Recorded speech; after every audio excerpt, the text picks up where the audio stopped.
Chère communauté Foremix, bonjour. Pour cette 52e vidéo qui clôture la première année de Foremix, j'aimerais vous parler d'un petit gadget que j'ai essayé qui s'appelle un CGM, un Continuous Glucose Monitor.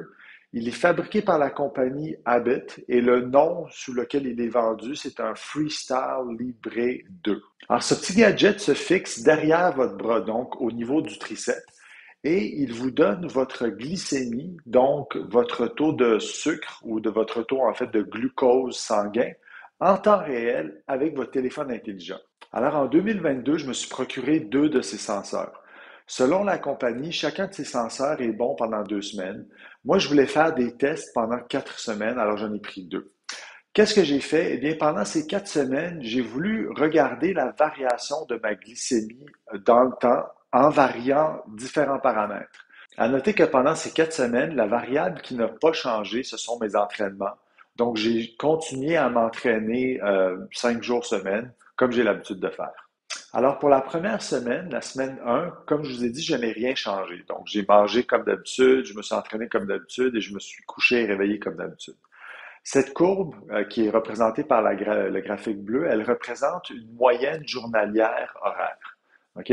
Et ce qui est important, en fait, avec cette semaine 1, c'est que je voulais pouvoir caractériser à quoi ça ressemble une semaine normale pour ensuite la comparer avec les autres semaines. Alors, la semaine 2, elle est caractérisée par un changement à ma diète. Donc, comme je vous ai dit plus tôt, j'ai adopté la diète SAD ou Standard American Diet. Entre autres, au lieu de manger seulement 3 repas par jour, j'ai mangé 3 repas et j'ai introduit 3 collations. Maintenant, comme vous pouvez voir sur la photo qui suit, j'ai acheté toutes sortes de choses pour cette semaine-là. Donc, j'ai acheté des repas congelés, j'ai acheté de la crème glacée, j'avais des collations dites santé comme des muffins ou des barres tendres, puis j'en avais qui étaient moins santé comme des chips. J'avais aussi du pain blanc, j'avais des fruits, du jus de fruits. Maintenant, comme vous pouvez constater sur la courbe rouge qui représente cette semaine 2, eh bien, ça a été une semaine qu'on pourrait caractériser comme hyperinsulinémique. C'est-à-dire que mon glucose, ma glycémie était très élevée pendant cette semaine-là parce que je mangeais plus souvent et je mangeais des aliments avec des glucides raffinés. Alors, c'est facile de constater la différence entre la courbe bleue qui était la semaine 1 et la courbe rouge qui était la semaine 2. Autre chose, c'est que les 2 premiers jours de cet essai, de la semaine 2, donc le lundi et le mardi en conséquence, ça a été très difficile au niveau ballonnement et troubles digestifs. Là. Mon microbiote intestinal était vraiment en train de passer à travers une phase d'adaptation. Ce qui est inquiétant, c'est que rendu à mercredi, rendu au jour 3, on dirait que j'étais déjà bien adapté et j'arrivais à digérer ou à mieux, en tout cas, tolérer la nourriture que je mangeais. Alors maintenant, la semaine 3, comme je vous l'ai indiqué, c'était une semaine de jeûne. Mon premier jeûne, c'était un jeûne plus long. Donc, il a commencé dimanche soir et s'est terminé mercredi matin. Ensuite, j'ai mangé un repas le mercredi soir, j'en ai mangé un autre le jeudi et le test était terminé en fait le vendredi.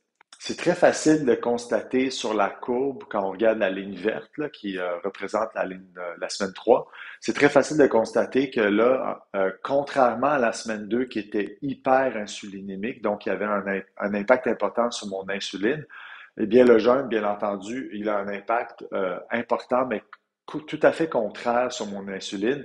Comme je ne mangeais pas ni de collation ni de repas, eh bien, ma glycémie était tout le temps plutôt basse. Ceci dit, comme vous le constatez, la glycémie reste quand même dans une certaine plage. Donc, elle est quand même capable de varier.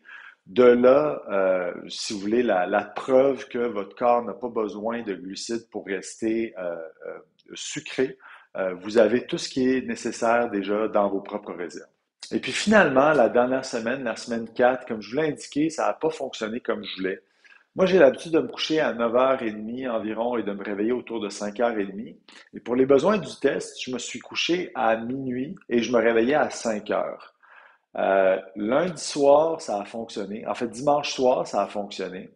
Lundi soir, je commençais à trouver ça très difficile et je me sentais pas bien, mais j'ai quand même réussi.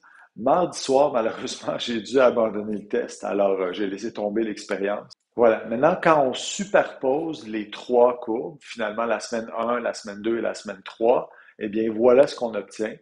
Alors, tu sais, basé sur cette expérience qui était très personnelle et bien entendu qui ne peut pas être répétée ou traduite pour toute la population canadienne, basé sur cette expérience, c'est facile de dire que quand vous ne mangez pas des bons aliments et quand vous mangez très souvent, eh bien, votre glycémie est élevée, alors que quand vous faites du jeûne, c'est exactement le contraire.